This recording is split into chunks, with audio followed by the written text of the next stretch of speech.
Welcome. Thank you. Nice to be here. We're the first of the morning. We're the first in the morning? You spoke at our 75th anniversary, Time's 75th anniversary. We're at our 100th. That's incredible. Very special to us to have you back.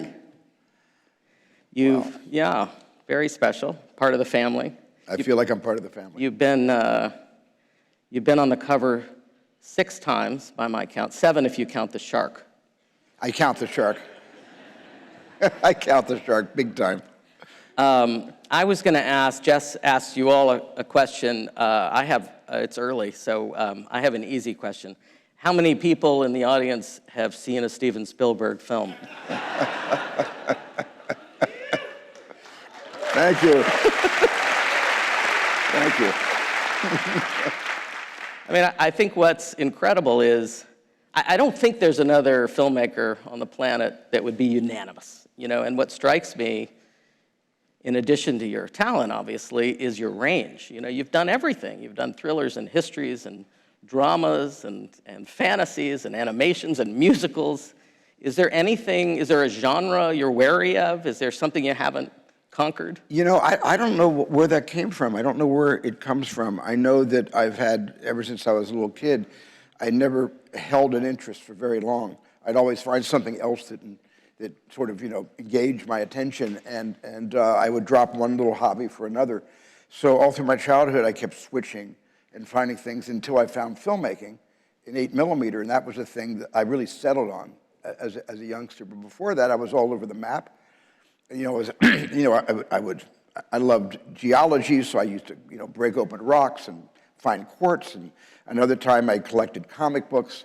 And another time, I was just into musical instruments and making little animations. In my school books, you take a school book and you animate in each page, and then you riffle them with your thumb. I got in trouble in class because that's what I did all day in school, was just make little cartoons. It worked out. Yeah, but I don't know the reason I'm so eclectic in my choices. I know that some of the filmmakers I admire, like William Wyler, and David Lean, each of their films is unlike their last films. Is there an area you haven't done or you feel you haven't conquered or not your favorite? Well, it's not that so much. I've never made a Western. And, ooh, that's a good idea. But I've not done a Western yet. I was raised in the Southwest in Arizona. So in a way, my life was like a Western. And I've seen all the great Westerns out there. Don't send me scripts. Don't send me Westerns. It's going to get out there, and I'll be getting Westerns on next week into the office. But that's the one genre I don't think I've really done. And I don't really select projects based on genre that I haven't done yet. It's just, something comes along and it just grabs my attention. Are there, I'm looking back at your body of work, I know I feel, are there films you would edit that you would, looking back at them, something you would have done differently? Say, I as an editor, I feel that way about some time covers, not yours. But is there a sense of, I know at one point you took some guns out of E.T. and then regretted it. That was a mistake. That was a mistake. I never should have done that because E.T. is a product of its era. And it's not, no film should be revised based on the lenses we now are either voluntarily or being forced to peer through. But E.T. was a film that I was sensitive to the fact that the federal agents were approaching a bunch of kids with their firearms exposed.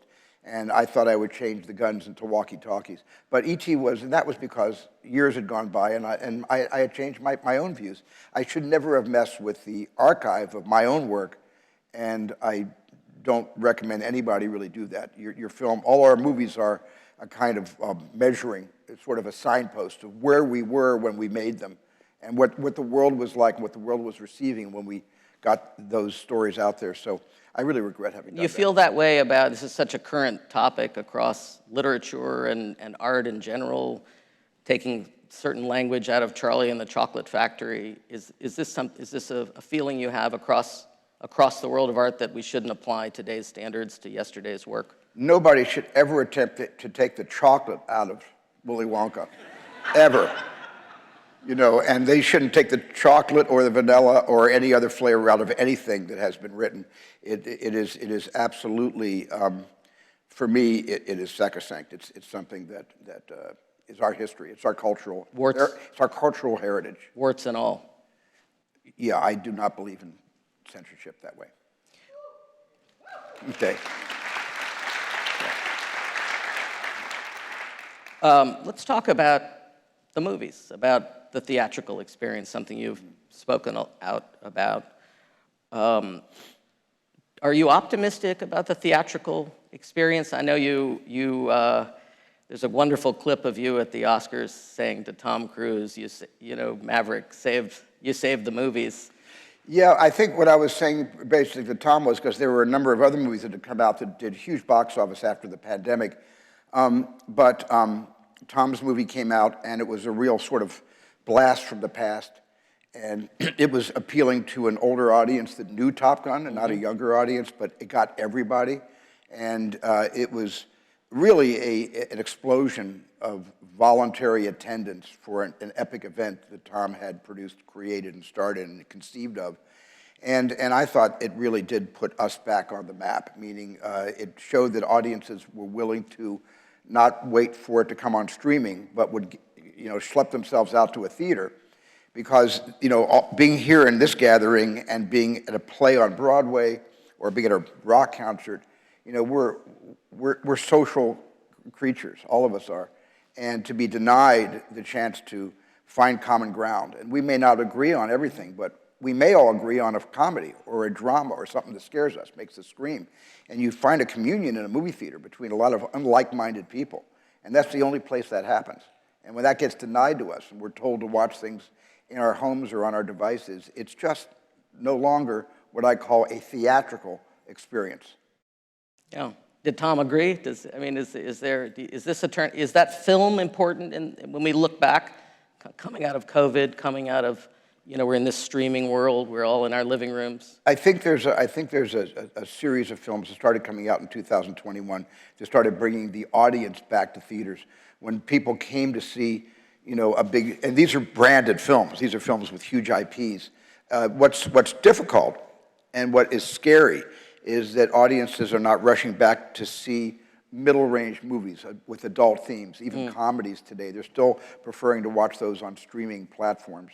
And when that starts coming back, then the movie business will be healthy again. That mid-range level of movie hasn't yet brought adult audiences. Kids, yes, but adult audiences are not coming out yet in the numbers that we need to say we're back in peak health. And are you an optimist? I'm optimistic that's going to happen. Yeah. When even the Tom Hanks film, A Man Called Otto, which was an older demographic, that did great box office. Yeah. That was a real, and Elvis, which was an older demographic, did great box office. Yeah. Those were the two, what do you call it at the time, economic indicators? Yeah. Yeah. You know. You're hired. Who are you watching? Who are the filmmakers, emerging filmmakers? We're on a note of optimism. Who are you seeing out there that are the next Spielbergs, Scorseses? Well, I never look at it that way because I really look at it as, you know, who is daring to buck the convention and really tell stories in a language that they have founded. I mean, those are the kind of movies that really excite me. And, you know, one of my favorite filmmakers today is Jordan Peele, because he has found a way to take a popular concept right from the culture and give it the Jordan Peele spin, kind of like the peel off the rind, and you find a really original thought inside every single one of his films. And I think other filmmakers like Jordan, that's really the hope for the future. You're watching some television. I know you told Stephanie as a car. A lot of television. You binged The Sopranos during the pandemic, if I have that right. Yeah, I saw the whole thing over again, yeah. So, and you're doing a lot of television. My company, Amblin Entertainment Television, we produce a lot of TV, yes.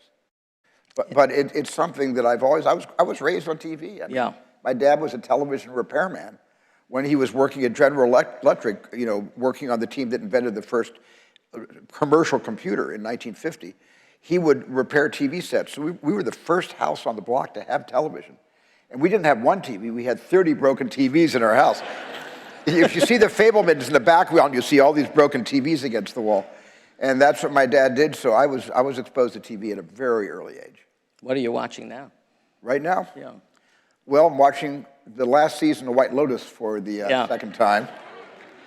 We have Jennifer Coolidge tomorrow. And I'm certainly watching Succession. I miss him. I'm sorry he died. Yeah. But after 2 episodes post-mortem, I can safely say that the kids are carrying the show themselves, which is good news. Yeah, Yeah. it is amazing. Art imitates life. The scene where they're all reading their father's obituaries, the reviews are in, I thought was classic. That's great. Shifting gears, I want to talk about AI, because you made the film. Yes.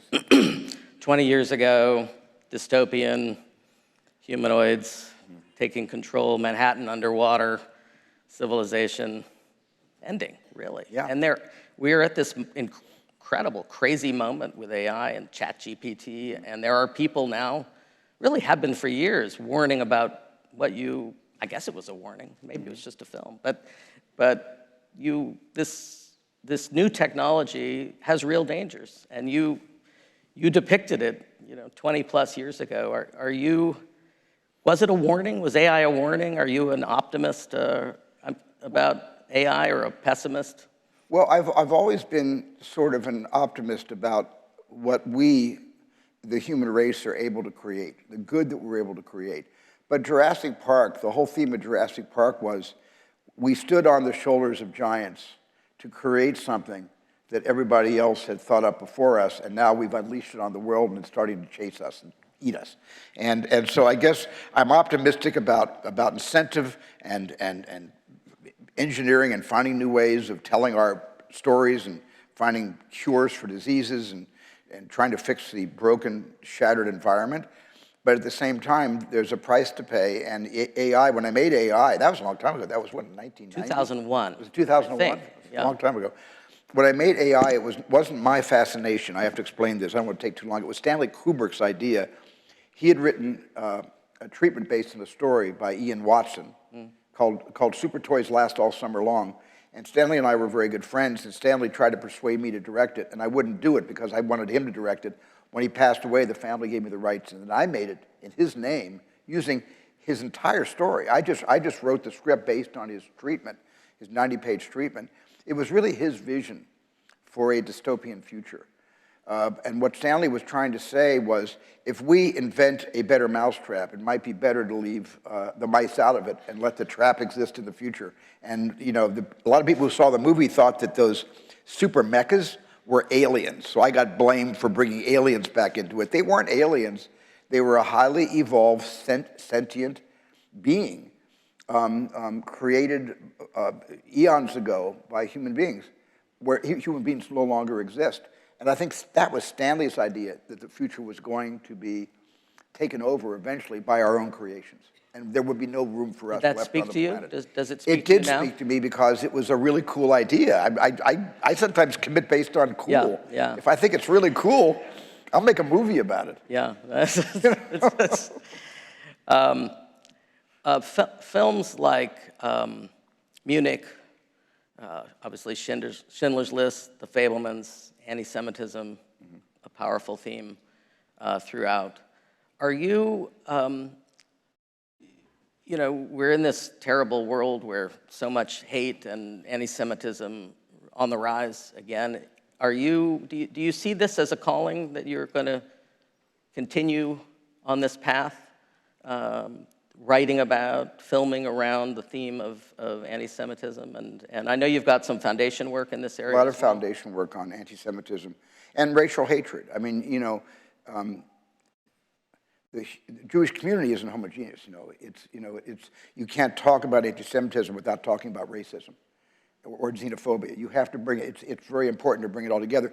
I mean, between I think it's 2021 and 22, anti-Semitism in this country rose 36%, which is the highest year-to-year jump since they started keeping records in 1979. And I've never seen it in my lifetime as bad as that I'm experiencing it now. And so our foundation does address it We do a lot of, we do a lot of consciousness awareness, and we're writing all kinds of curriculum for schools, trying to get them in classrooms, because that's where you have to start. You have to start in the classroom. And the best way to fight anti-Semitism and racism is simply by keeping it in conversation. Because the worst thing that can happen is we stop talking about it. And then it doubles down after that. The way is to keep it always in conversation between us. We were talking backstage. You also have a project now where you are getting people of very different perspectives to come together for conversation. We take graduating high school students and we basically send them to other parts of the country to meet and stay with people that may have different views on life, politics, whatever. And it's an exercise in training us to listen, because they interview each other. It's not about stating who you are and what you believe in. It's about being curious about the other person, the complete stranger, and asking questions of each other. And it's been very successful. Is that a theme in your films? I think so. Yeah, where? I think so. I think in all of my movies, it starts out with dogma and ends up with sort of a kind of communication, a sort of a cooperation. And a lot of those themes are through my films. What are you looking forward to seeing this summer in the movies? What's it going to be like to watch an Indiana Jones you aren't directing? I just had that experience 2 nights ago. And Bob Iger had a screening for a lot of the Disney executives, and I came to the screening along with James Mangold, the director. And everybody loved the movie. It's really, really a good Indiana Jones film. I'm really proud of what Jim has done with it. And when the lights came up, I stood up and I just turned to the group and I just said, "Damn, I thought I was the only one who knew how to make one of these."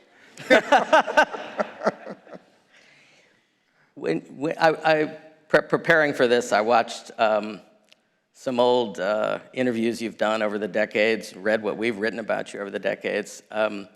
But in 1995, Barbara Walters asked you, I could do worse than to ask a Barbara Walters question. What are the films that are Steven Spielberg? When history's written, I can tell you what you said then if you don't remember, but it's been 30 plus years. Oh my goodness, I remember sitting with Barbara, who I knew in the real world, but I don't remember what my answer was. You said E.T. and Schindler's List. Okay. Are those still the two? Anything new? I got to add the Fabelmans to that. Okay. Right now. Okay. Yeah, because I've always wondered. All of my movies are personal. I don't know any filmmaker who doesn't make a personal movie, even if it's about robots or dinosaurs, or even if it's something completely removed from our realities. It comes out in the wash. Everything we are, what we're all about, it winds up inside our movies. But sometimes there are certain films that are intended to be almost semi-autobiographical. And that was the thing I had never tried before. That was the one thing I had never done until the Fabelmans. And it was really scary doing it, because I wasn't sure if I wanted to take my private life and go public with it. Right. But then I looked at the calendar and I said, I'm 76 years old. If not now, when? So, yeah. Well, you are not out of time, but we are. Oh, damn. And I'm sorry. The Fabelmans, beautiful film. Thank you. We look forward to having you back for our 125th anniversary. I'll be here. All right. Thank you, Steven Spielberg. Thank you. Thank you. Thank you so much. That was great. Good. Thank you.